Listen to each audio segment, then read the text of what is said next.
Good morning. There was an announcement that was put on the news recently that said that the United States plans to turn over the administration of a major military installation in Afghanistan to the local Afghani authorities. It was specifically mentioned a 20-day time frame between the announcement and when that transfer was supposed to occur.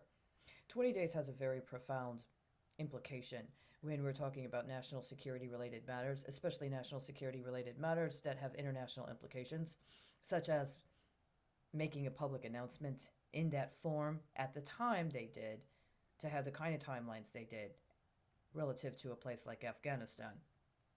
I have already made a video and posted it publicly discussing my understanding of a appropriate timeline during which the United States could have begun the process of withdrawing troops from Afghanistan. I said it could have been accomplished in 10 days, and it could have been. There were the means at hand.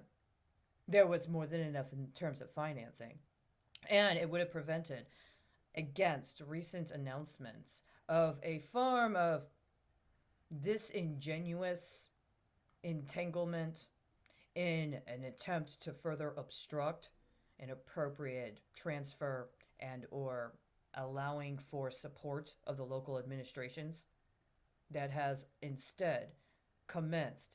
It was never appropriate to intentionally alter timelines and availability for the American withdrawal of Afghanistan so that somebody else could politically, opportunistically try to maintain a policy of loaning out Afghani assets in order to cover intentionally accrued defaults and liabilities.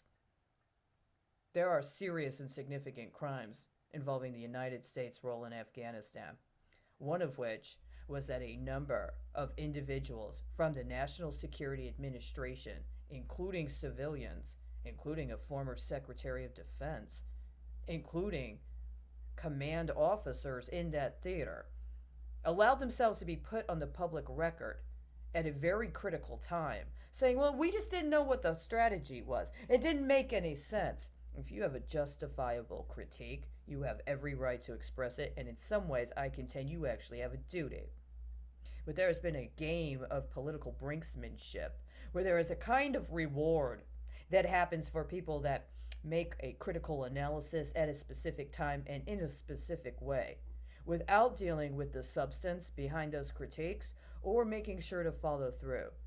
Within 72 hours of that publication, I found plenty of evidence that these matters had been addressed within a congressional level and also within the military. There was intentional misreporting of this sense of, well, we just don't know what the strategy was when it came to Afghanistan. Oh no, there was absolutely a strategy. That strategy should have commenced and allowed for a recalibration both for the people of Afghanistan and for the people of the United States. The troops should already be back in the United States. We should have already attended to matters within the United States. By now, there would have been plenty of time for a brief transition period to reacclimate to the circumstances at hand. So by the time our summer comes, we're prepared to deal with it instead of sabotaging and engaging in a completely bad faith effort in a scenario that we have never acknowledged with good faith. I'm sorry, it has to be said like it is. What actually justified American intervention in Afghanistan? And I do believe there was a justification for American intervention in Afghanistan, has never been honestly addressed.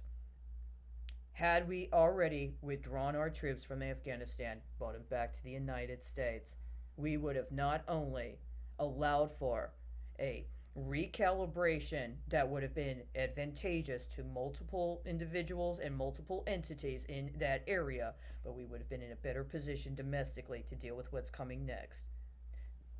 My understanding is that has not happened. And so certain efforts that might try to call the question now, so to speak, don't have the support they need. What they do have is outstanding allegations of very significant and severe insurance fraud, i.e., you know there's a national security problem, i.e., you know that there's a critical matter that needs to be attended to in order to prevent from exacerbation or escalation, i.e., you know there's crime going on right here.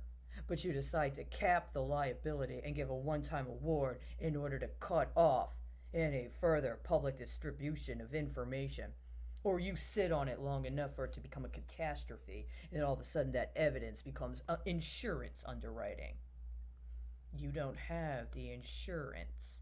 It was and still is all evidence. And the problem is, because of the bottleneck, what we have is way, way, way too many resources that are caught up in an evidentiary process, and people are trying to rob the evidence locker and use the evidence as collateral on completely fraudulent loans, while they say that the testimonial evidence and the reports, as well as the actual legal documents, are supposed to be made available with some sort of loan, or even worse, insurance for more crime.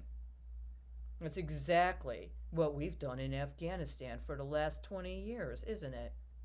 It's not acceptable. I contend that the United States should already have had a full withdrawal accomplished when it comes to Afghanistan. Those troops should have been in the United States making the transition they needed to make in order to be in a state of readiness for what inevitably is going to happen the rest of this summer and what is going to be going on this autumn. It is a serious national security failing that that did not happen. Under whose authority was that national security failing allowed to occur?